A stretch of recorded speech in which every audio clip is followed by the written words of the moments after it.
What's up guys, Bogdan here and welcome to the Import-Export Hub channel. Okay, in this video I will analyze the imports and exports of the United States for 2020. Don't be afraid, I won't get through all the chapters in this file. I will be focusing only on the top 10 products, both for the import and export flows. Then I will break down the top 5 products for each flow and analyze together the top 10 trading partners.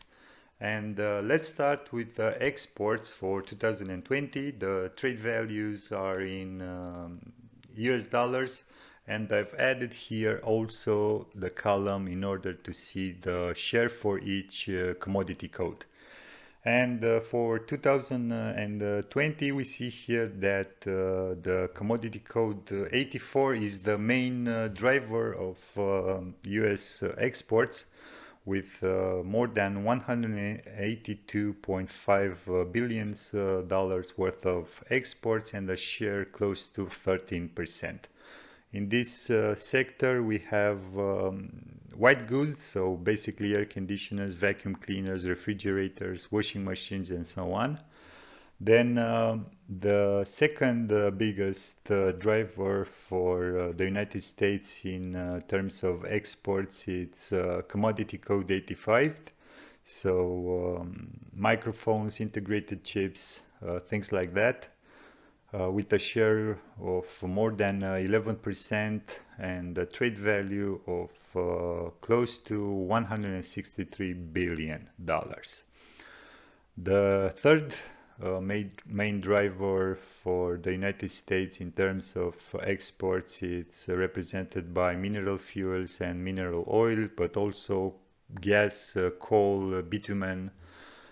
So commodity code 27 with a share close to 11% and more than $155 billion worth of exports. Chapter 87, it's on the fourth place with more than $105 billion worth of exports, followed by Chapter 90, so fiber optics, microscopes, photographic, cinematographic, measuring and checking equipment, with a share close to 6% and more than $83 billion worth of exports.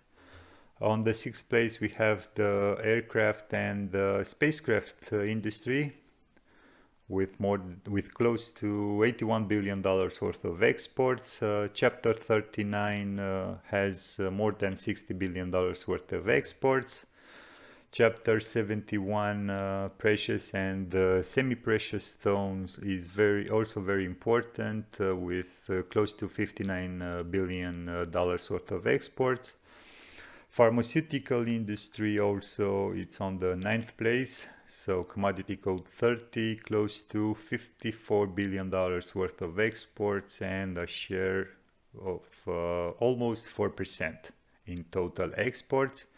And then on the 10th place, we have Chapter 99, commodities not specified according to kind, with a share of 3% and trading value in terms of exports close to $43 billion.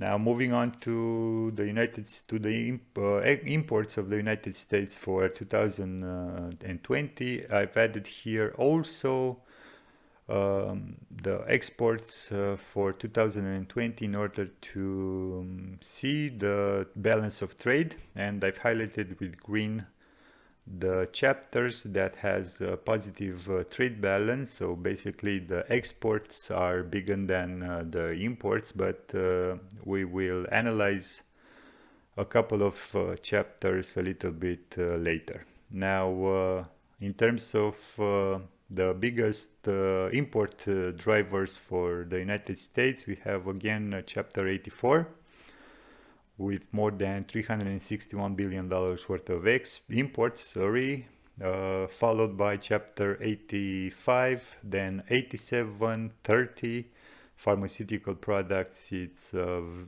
also an important driver for the United States imports, with more than $139.5 billion worth of imports.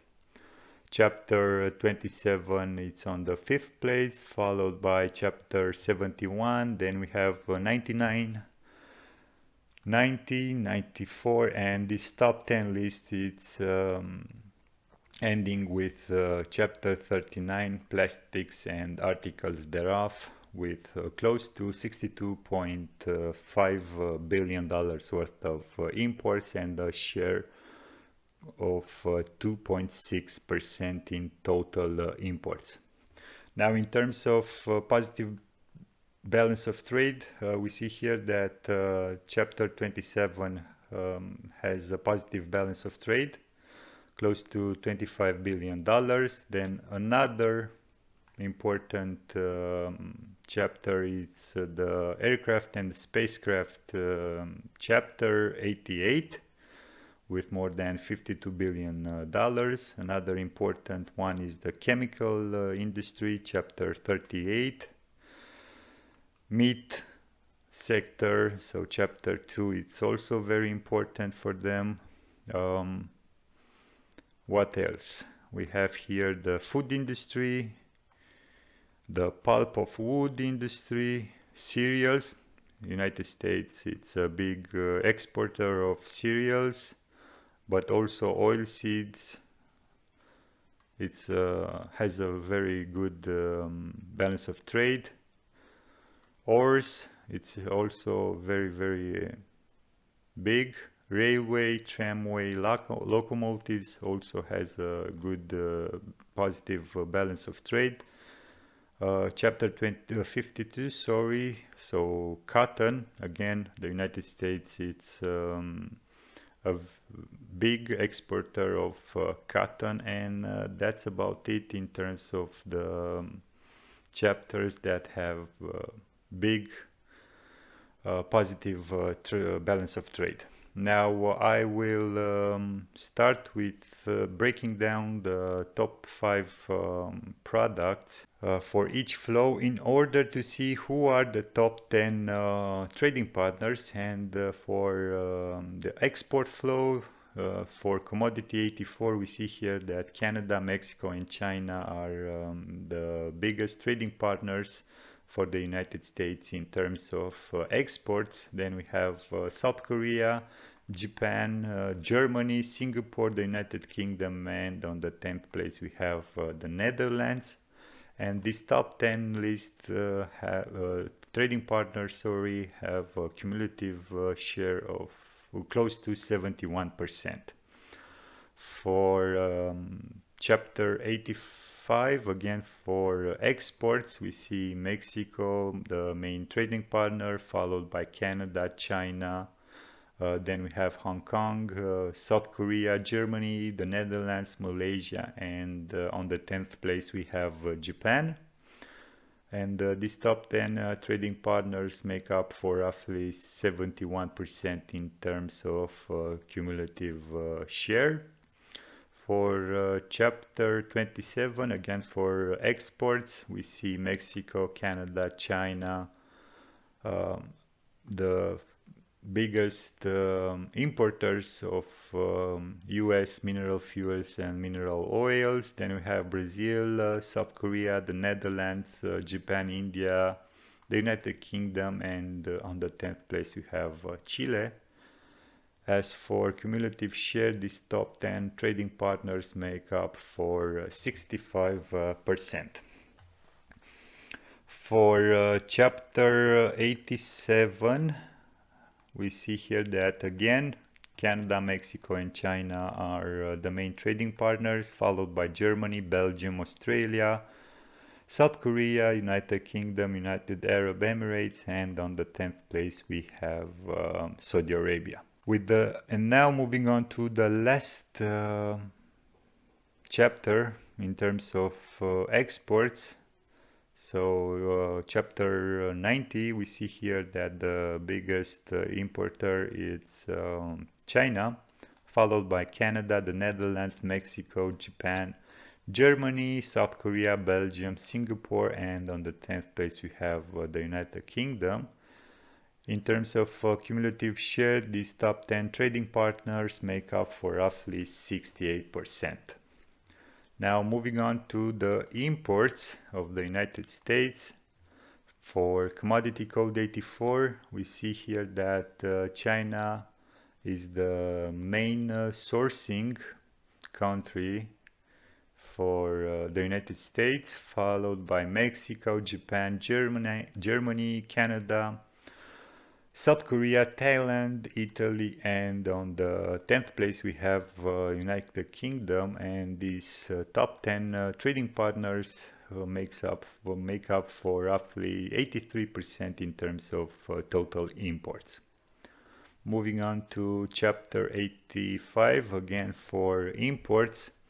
China is the main trading partner, followed by Mexico, Vietnam, Malaysia, Japan, South Korea, Thailand. On the 9th place we have Germany, and on the 10th we have Canada. And in terms of cumulative share, these top 10 trading partners make up for roughly 88%. Moving on to chapter 87, we see again Mexico, followed by Japan, Canada, South Korea, Germany, China, United Kingdom, Italy, Slovakia. And in terms of cumulative share, these top 10 trading partners make up for roughly 93%. Moving on to chapter 30, the pharmaceutical industry, we see here that Ireland is the biggest trading partner with more than $27 billion worth of imports, followed by Germany, Switzerland, Belgium, India, Denmark, the United Kingdom, Italy, Canada, and on the 10th place we have Japan. As for cumulative share, these top 10 trading partners make up for roughly 81%. What's interesting to see here is the fact that from this top 10 list, 7 are located in Europe, and what makes it even more interesting is the fact that Ireland ranks as number 1 trading partner for the United States in terms of imports for pharmaceutical products. And you probably wonder why it's Ireland and not Germany, Switzerland, or the United Kingdom. And from my point of view, Ireland has a couple of advantages. The first one is the language. The second one is the fact that it's member of the European Union. Another important thing to consider is the fact that Ireland has a relatively big pool of skilled labor, and I think that the policymakers in Ireland understood that the pharma industry plays and will play a vital role in their economy. And then again, you have big incentives like 13% corporate taxes, and I think it's 25% research and development credit, which of course again makes Ireland very attractive for big pharmaceutical companies from the United States, but not only, like Johnson & Johnson or Pfizer, Abbott or MSD. Anyway, from my point of view, a big thumbs up for the policymakers in Ireland who had, I think, had a clear and good strategy in mind designing those kind of incentives.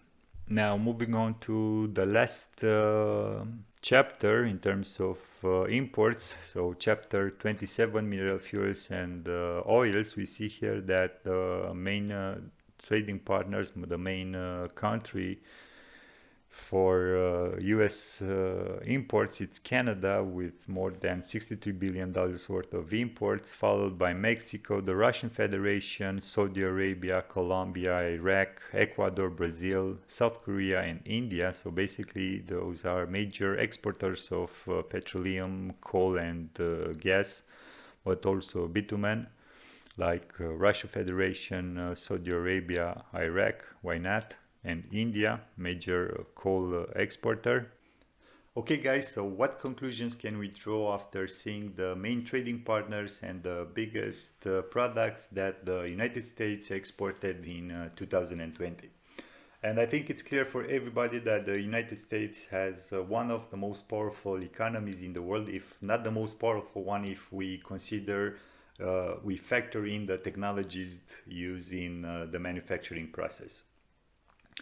We saw that the main industries, both for imports and exports, are those from chapters 84, 85, and 87. So basically, white goods, consumer goods, electronic appliances, chips, integrated circuits, and so on.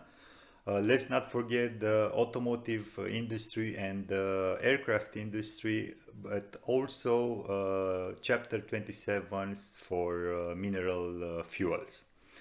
In terms of international trade, the United States has about 20 free trade agreements, but I think that the most important one is NAFTA between the United States, Canada, and Mexico, which entered into force in 1994, if I'm not mistaken, and it was ratified in 2020 and is now called USMCA, so United States Mexico Canada Agreement.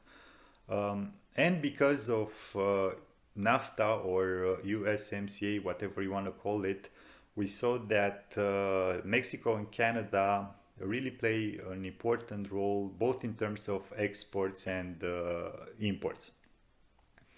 We saw also that China is an important trading partner despite all the trade war going on there. But we have to admit that China is and will be, at least for 5 to 6 years, an important trading partner for the United States. What will happen after?